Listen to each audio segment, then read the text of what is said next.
जब हजरत हलीमा रदी अल्लाह ताला अन्हा हुजूर रहमत आलम सल्लल्लाहु अलैहि वसल्लम को दूध पिलाने के लिए मक्का से अपने गांव की तरफ रवाना हुई, पहले हुजूर पाक अलैहिस्सलाम ने अबू लहब की लौंडी हजरत स्वाइबा का दूध नोश फरमाया, फिर अपनी वालदा हजरत आमना रदी अल्लाह ताला अन्हा के दूध से सिराब होते रहे।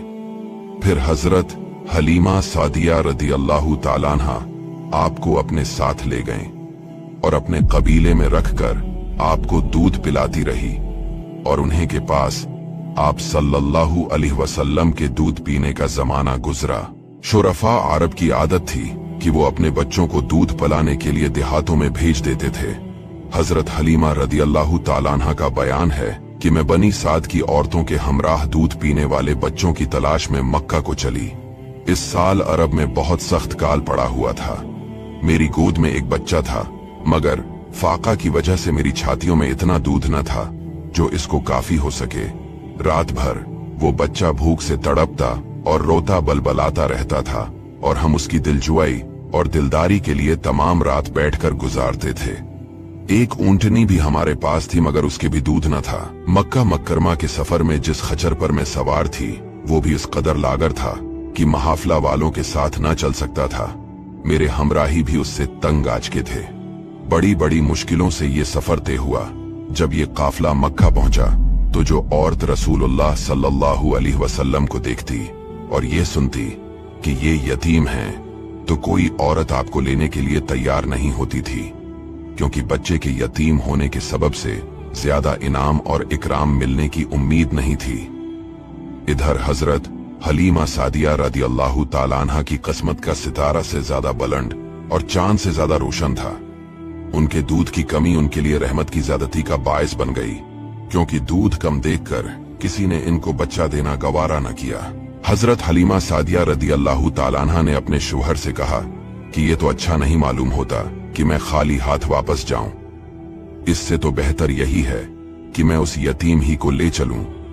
शौहर ने उसको मंजूर कर लिया और हजरत हलीमा रदी अल्लाह ताला अन्हा इस यतीम को लेकर आए, जिससे सिर्फ हजरत हलीमा रदी अल्लाह ताला अन्हा और हजरत आमना रदी अल्लाह ताला अन्हा ही के घर में नहीं, बल्कि कायनात आलम के मशरिक और मगरिब में उजाला होने वाला था। ये खुदावंद का फजल अजीम ही था कि हजरत हलीमा रदी अल्लाह ताला अन्हा की सवी हुई किस्मत बीदार हो गई और सरूरी कायनात सल्लल्लाहु अलैहि वसल्लम इनकी आगोश में आ गए। अपने खीमा में लाकर जब दूध पिलाने बैठे तो बारान रहमत की तरह बरकात नबूत का ज़ुहूर शुरू हो गया।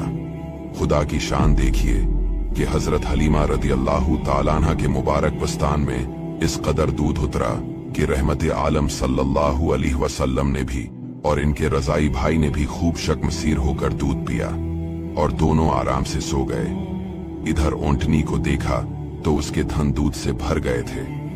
हजरत हलीमा रदी अल्लाह ताला अन्हा के शौहर ने उसका दूध दोहा और मियां बीवी दोनों ने खूब सीर होकर दूध पिया और दोनों शिकमसीर होकर रात भर सूख और चैन की नींद सो गए। हजरत हलीमा रदी अल्लाह ताला अन्हा का शौहर हुजूर रहमत आलम सल्लल्लाहु अलैहि वसल्लम की ये बरकतें देखकर हैरान रह गया और कहने लगा कि ए हलीमा, तुम बड़ा ही मुबारक बच्चा लाई हो।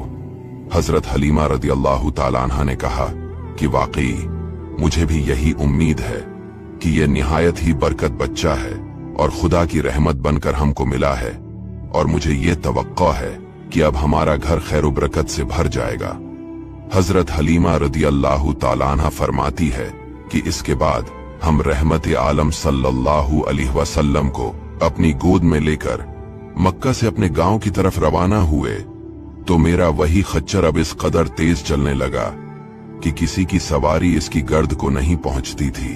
काफिला की औरतें हैरान होकर मुझसे कहने लगें कि ए हलीमा, क्या ये वही खच्चर है जिस पर तुम सवार होकर आई थीं, या कोई दूसरा तेज रफ्तार खच्चर तुमने खरीद लिया है?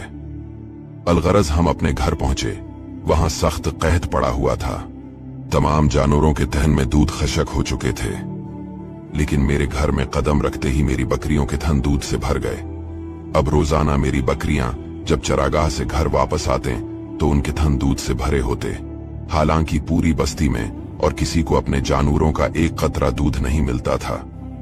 मेरे कबीला वालों ने अपने चरवाहों से कहा कि तुम लोग भी अपने जानवरों को इसी जगह चराओ जहां हलीमा के जानवर चरते हैं। चुनाचे सब लोग इस चरागाह में अपने मवेशी चराने लगे जहां मेरी बकरियां चरती थीं।